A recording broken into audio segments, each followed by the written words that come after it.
Hi, my name is Alice. In this presentation, I will be discussing topics related to remote collaboration and evidence based care, and also making evidence based decisions. I will give an evidence based treatment plan for cystic fibrosis. After analyzing the Villa Health remote collaboration on evidence based care. Additionally, I will highlight how using an evidence based practice paradigm that can be beneficial in formulating a treatment plan for the patient's condition. In addition, when I explore my medical treatment options, I will go back to the information I obtained during my research to assist me in making informed decisions. Finally, I will highlight the pros and cons of multidisciplinary collaboration when arranging therapy for patients in different geographical locations. Remote collaboration in evidence based care session is very significant because scheduling follow up appointments for hospitalized patients with them being unable to come into the doctor's office may prove to be challenging. The lack of transportation and the lengthy travel times are only two factors that may prevent patients from making it to their doctor's visits. Ong et al. 2021. Poor follow up arrangements may significantly influence the patient's illness, causing them to make unnecessary visits to the hospital and reduce their chance of full recovery.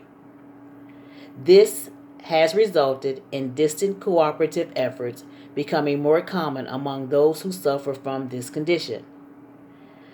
The term telehealth and telemedicine refer to the transmission of clinical data through electronic communication to improve a patient's results. Ong et al. 2021 is the reference. Through the Villa Health scenario, I will focus on the child recently diagnosed with cystic fibrosis for my evidence based practice presentation. The proposition of an evidence based care plan. A 2-year-old girl with a suspected case of pneumonia, Janice, which is her mother, took Caitlin to the hospital's crisis unit. Looking at her clinical history, she was just admitted with the same diagnosis a year and a half ago. Cystic fibrosis was confirmed after a series of tests. Caitlin's case, which will include a doctor, a nurse, and a respiratory therapist, intends to investigate further regarding the patient's condition. Cystic Fibrosis Foundation 2017 is the reference.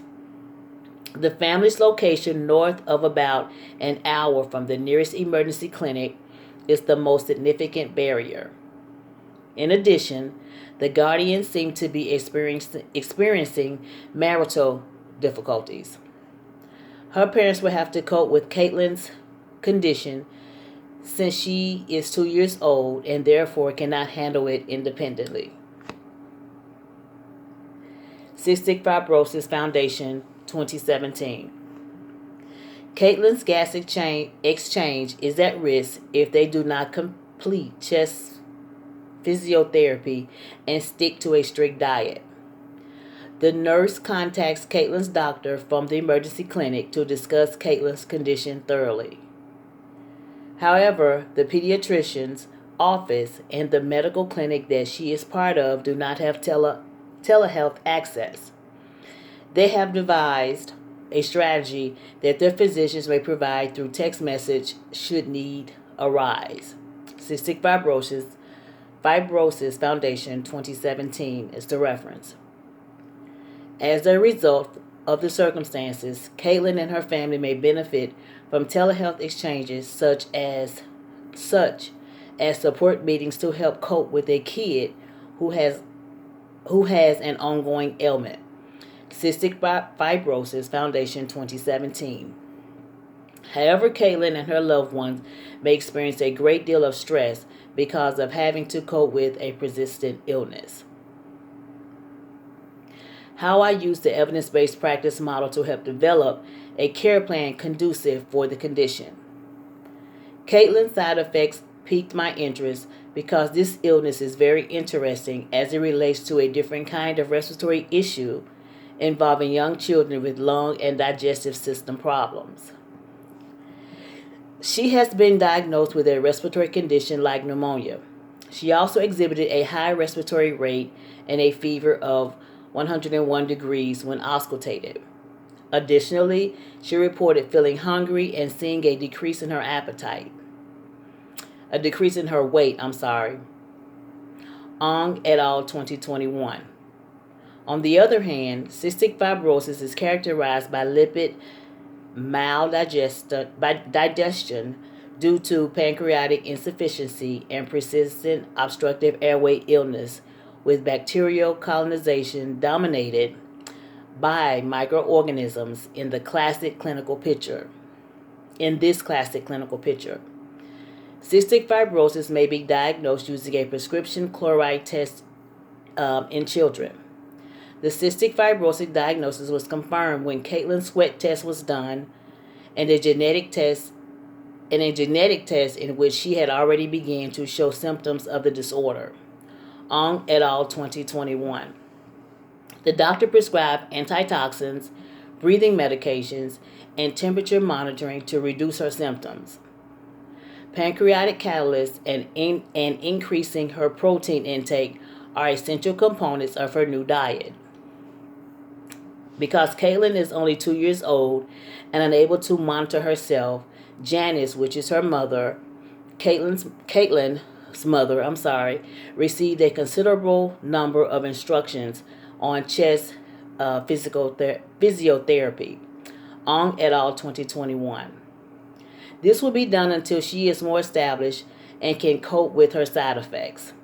Since Caitlin was found to have a mind-boggling case of cystic fibrosis, regular follow-up arrangements are critical to keeping a close eye on her more frequently.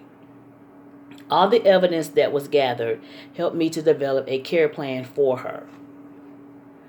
Reflection of the evidence I found that was relevant and useful in making this decision. Telehealth services must be made available to Caitlin and her family. Caitlin's persistent illness needs regular monitoring since they reside more than an hour away. Talking to the doctor, nurse, and respiratory therapist who have been incredibly attentive to Janice at the clinic will help alleviate some of the stress during this challenging time. They use Skype to access Janice's chest physiotherapy practice. Caitlin's ribs were blemishing, and Janice was concerned that she wasn't completing them correctly. During the Skype meeting, they discussed the legal means of preventing such incidents. Because of the telehealth, Janice can care for Caitlin in her own home while still receiving support from local clinical professionals.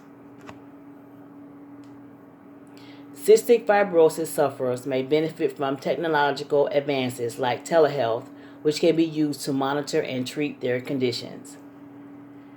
Benefits and challenges of interdisciplinary collaboration. Because of the situation's complexity, the interdisciplinary team determined that Caitlin and Janice should talk through video teleconference to understand it better.